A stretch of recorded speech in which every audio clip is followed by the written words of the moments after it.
Let's talk about fat loss and why chronic dieting fails women.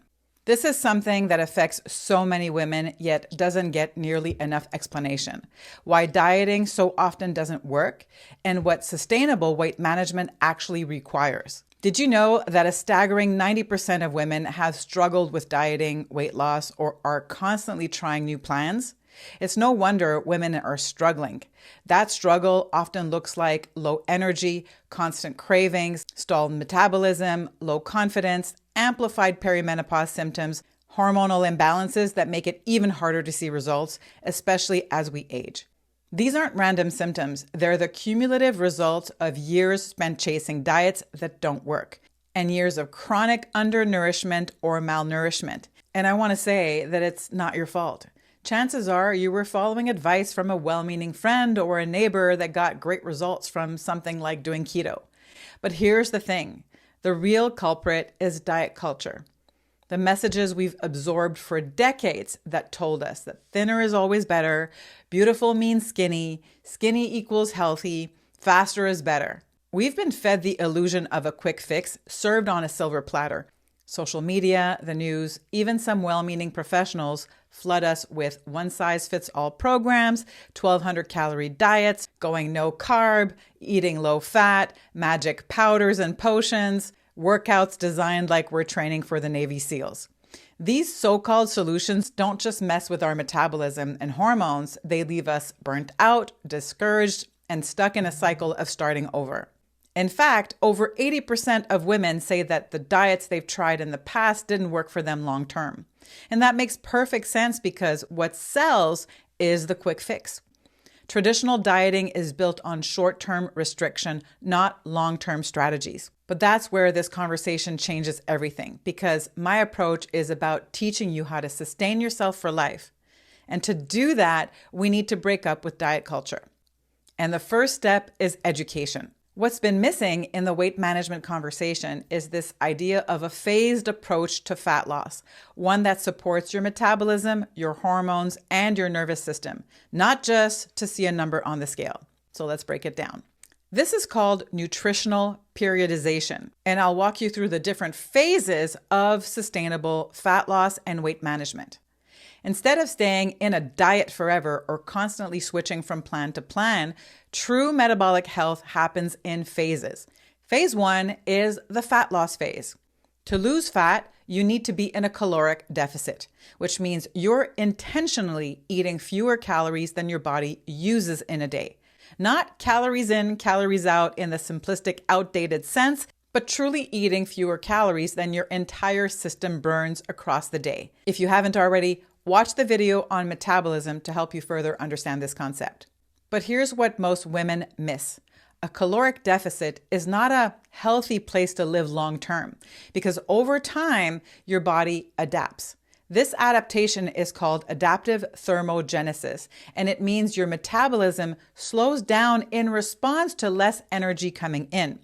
Think of it like this. If there's not enough energy in the form of food or calories to keep all the lights on, your body starts dimming some or even turning a few off to make sure we're keeping the essentials running. So things that used to operate at 100% when fully fueled might now only function at 70%, which means your body is not running optimally. And this can affect everything from energy to recovery to hormone health. That's why a caloric deficit isn't a place where your body thrives, and why this phase should always be contained and strategic. For most women, we aim for around 16 weeks in the fat loss phase before taking a structured break. During this time, your focus should be on eating enough protein, prioritizing whole foods, strength training, managing stress, and getting quality sleep and recovery. That's how you support your metabolism while in a caloric deficit and protect your hormones in the process. Now, what about plateaus? I hear this from almost every woman at some point in her journey. As soon as the scale stalls for a few days or after just a week or two of no change, they declare a plateau. Let's level set what a plateau actually means. A true plateau is when weight loss stalls for 4 weeks or more, but everything else is on point. That means you're tracking your food with 100% accuracy, hitting your steps and movement goals, you're getting enough sleep, you're managing stress, you're staying hydrated, you're eating enough fiber, your bowel movement is regular, and you're keeping alcohol to a minimum. If all of those boxes are truly checked, your weight hasn't budged in 4+ weeks, then we might consider a plateau. But instead of slashing calories further, this is often the time to take a strategic break, to give your body a chance to reset and respond. And again, this isn't a cookie cutter decision. A qualified coach will look at all the variables before making those kinds of adjustments. Phase 2 is typically called a diet break in the industry. I prefer calling it a deficit break. And that can last between 7 and 21 days. The deficit break is a planned break from your caloric deficit. You intentionally return to maintenance calories, giving your body the fuel it needs to restore hormones, metabolism, mood, and energy. So when do you take a break? When you've reached the 16-week mark but still have more weight to lose, when you've hit a real plateau, when you're feeling signs of diet fatigue, meaning moodiness, intense cravings, sleep disruption, or when you're under higher emotional or life stress. A deficit break isn't quitting. It's a strategy. It allows your body to reset and your metabolism to stay responsive.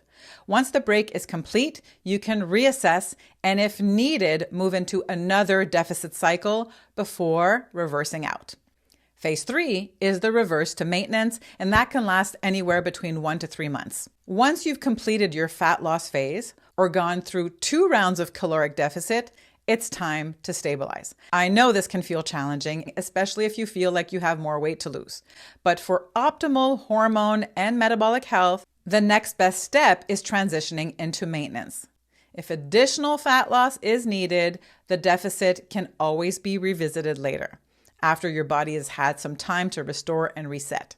In this phase, you'll gradually increase your calories back up to maintenance, not in one big leap, but in steady steps. This helps your body adapt to the added fuel, reduce hunger hormones, restore energy, and avoid rebound weight gain. Here's the data many people miss. Less than 25% of people succeed at maintaining their weight loss long term. And one of the biggest reasons is they finish their diet and go right back to what they were doing before. But if you return to your old habits, you will likely return to your starting point. So instead, treat this reverse phase as part of the plan, not the end of it. During this phase, your habits stay the same. You still track your food. You stay 90% adherent with your key habits. You keep eating 80+% whole nutrient dense foods. You keep moving, training, recovering, and supporting your body. You're simply doing all the things that got you here with more food and more flexibility. And this is where the real shift happens, when your new lifestyle becomes who you are, not just what you're doing temporarily to see a number on the scale. Remember, this is a phased approach. It's about being strategic. Phase 4 is called the maintenance phase, which means that you're consuming the number of calories close to equal as your whole body burns to live your life. And doing that, you maintain your weight. And here's the part most women never hear. If you want to thrive, you should be spending the majority of the year in maintenance.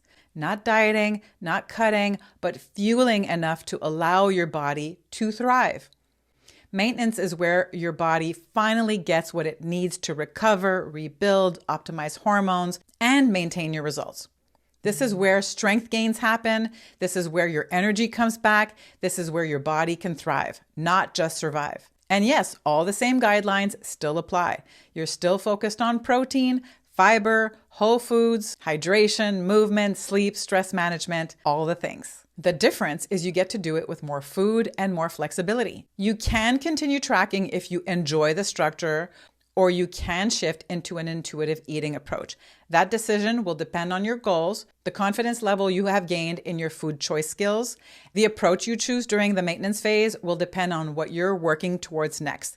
And that's something you can discuss with your coach so they can help you build a maintenance strategy that works for your life, your goals, and your next phase.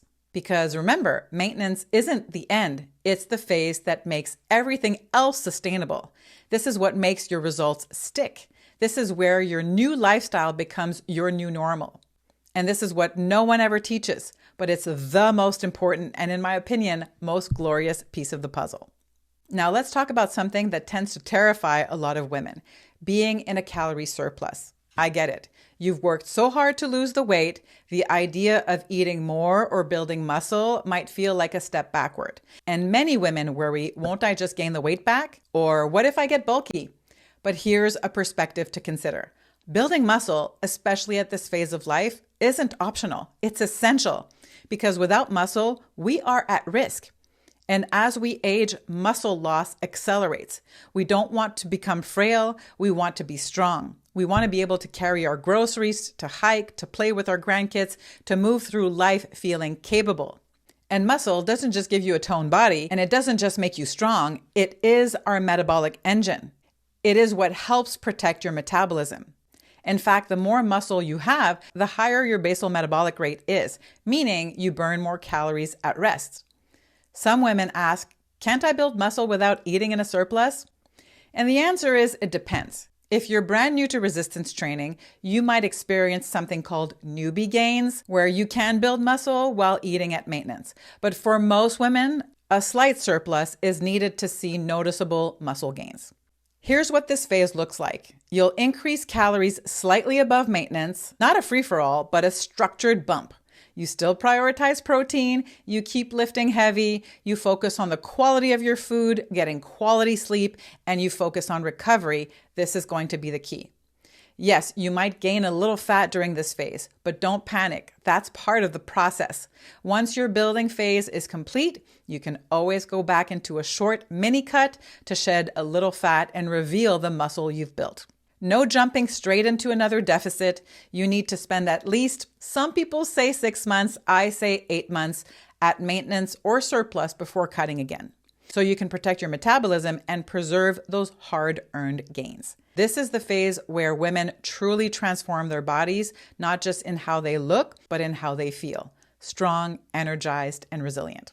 Now, what I'm going to say is important, and this is why cookie cutter approaches don't work. Not every woman should start with a deficit. In fact, for many, it's probably the worst place for them to begin. Here's why. If you've been chronically under eating, you might need to first reverse to maintenance. And I know that this can feel frustrating when you're eager to lose weight. But if you drop into a deficit from an already suppressed intake, your body won't respond. It will slow down your metabolism further, increase stress hormones, and make fat loss harder long term. So first, for some people, we need to reset and restore their metabolism. Then we can reassess whether a deficit makes sense. Another reason to delay the caloric deficit phase is if you're under chronic stress. Your body is already in survival mode. Adding more restriction might only worsen the signal. Here, we prioritize nervous system regulation, sleep, adequate nutrition, and strength training before cutting calories. Another reason is if your goal is body recomposition. You may need to start with muscle building, especially if you've been under-muscled for years of dieting or cardio-heavy routines. In summary, I hope this helps you understand why weight loss and weight management is a science, and why those one-size-fits-all cookie-cutter approaches you've tried before didn't work. They weren't built with your hormones or your metabolism in mind. They didn't support you long-term because they were never designed to do that. But now you know the truth.